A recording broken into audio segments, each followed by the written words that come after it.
నిఖిల్ ఒక మోసగాడని, తను fake person అని, ఒక మాస్క్ ఏసుకొని 'బిగ్ బాస్' హౌస్‌లో ఉన్నాడని ఒక పోస్ట్ ద్వారా కావ్య క్లారిటీ ఇచ్చింది. ఆ తరువాత ఈరోజు సోనియా హౌస్‌లోకి వెళ్లి నామినేషన్ ప్రక్రియ పూర్తి చేసిన తరువాత కావ్య మరో పోస్ట్ చేస్తూ అందరికీ షాక్ ఇచ్చింది. ఇక నిజాన్ని ఎప్పుడూ బయటికి తీసుకురాలేరు. కొంతమంది యాక్టర్స్ రియల్ లైఫ్ జీవితంలో కూడా యాక్టింగ్ చేస్తూ ఉంటారు. వాళ్ళ యాక్టింగ్ ఎంతవరకు ఉంటుందంటే ఇతరుల్ని బాధ పెట్టేలా ఉంటుంది.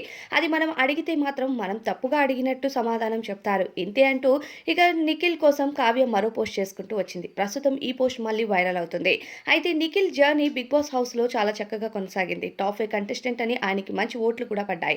కానీ ప్రస్తుతం ఇక కావ్య చేస్తున్న పోస్టులతో నిఖిల్ హవా తగ్గేటట్టే కనిపిస్తుంది. నిఖిల్‌కి బాగా నెగటివిటీ వచ్చి ఓట్లు తగ్గే అవకాశం కూడా ఎక్కువగా కనిపిస్తున్నాయి. అయితే కావ్య తాజాగా చేసిన పోస్ట్ మరింత వైరల్ అవుతుంది. ఇక నెటిజన్లు అయితే కావ్య నీకు మంచి హస్బెండ్ దొరుకుతాడు. నిఖిల్‌ని వదిలేసేయ్ వాడొక మోసగాడు అంటూ కూడా కామెంట్స్ చేస్తున్నారు. నిన్నటి వరకు కావ్య నిఖిల్ కలవాలి అంటూ చాలా మంది ఎదురు చూశారు. కావ్య బిగ్ బాస్ హౌస్ కి కూడా రావాలి అన్నారు. కానీ ప్రస్తుతం నెటిజన్లు కావ్య చేస్తున్న వరుస పోస్టులు చూస్తూ షాక్ అవుతున్నారు.